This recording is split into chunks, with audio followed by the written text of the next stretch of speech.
l'état du marché de la mobilité électrique en France, aujourd'hui, vous avez sur les routes de l'ordre de 200 000 véhicules qui sont en circulation. Donc on comprend dans ces véhicules les hybrides rechargeables et les véhicules à batterie. Et vis-à-vis des infrastructures de charge, on a 25 000 points de charge accessibles au public. Et si je regarde les chiffres des derniers chiffres d'immatriculation en France, au mois de janvier, on a eu une progression de l'ordre de 100%, donc on a doublé par rapport à l'année 2018. Donc on voit qu'on est sur une courbe vraiment ascendante.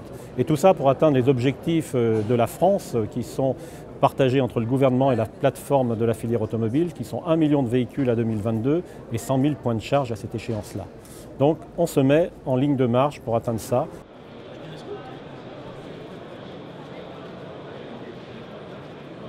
Les obstacles au développement des bornes de recharge, il y a deux types de bornes de recharge, celles qui sont accessibles au public, donc sur la voie publique et dans les parkings des supermarchés.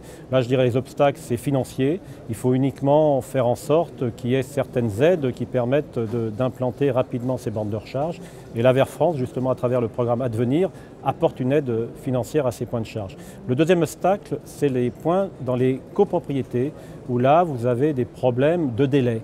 Parce qu'aujourd'hui, pour pouvoir installer sa prise de charge dans son box, il faut attendre au maximum 12 mois et donc en moyenne 6 mois. Et c'est ces délais-là qui doivent être réduits pour les ramener à 3 mois pour que quand vous achetez votre véhicule, quand il arrive, vous puissiez avoir votre borne de charge dans votre box.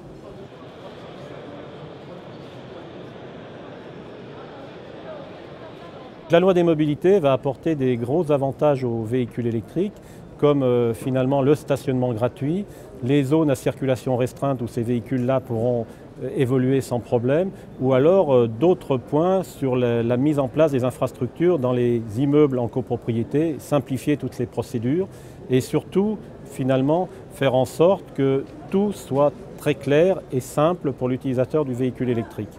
Et vous avez aussi un volet pour les entreprises dans cette loi des mobilités qui permettra, in fine, de faciliter les véhicules d'entreprise à basculer à la mobilité électrique, puisqu'il reste quelques petits freins que sont les avantages en nature ou même le remboursement des frais kilométriques pour une voiture électrique, puisque ces remboursements des frais a été mis en place et calculé par rapport à des véhicules thermiques, donc pas en rapport avec le prix réel que paye l'utilisateur du véhicule électrique ou du service rendu.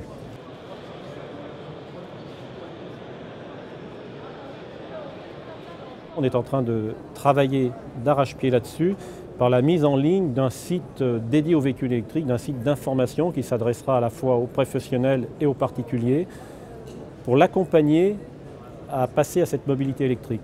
C'est-à-dire qu'il faut qu'il ait en tête son usage, où il habite, et à partir de là, on lui dit qu'est-ce qu'il a droit comme aide financière, de service ou d'installation d'infrastructures, et comment il faut utiliser ce véhicule au mieux pour être finalement un accompagnateur de la transition énergétique.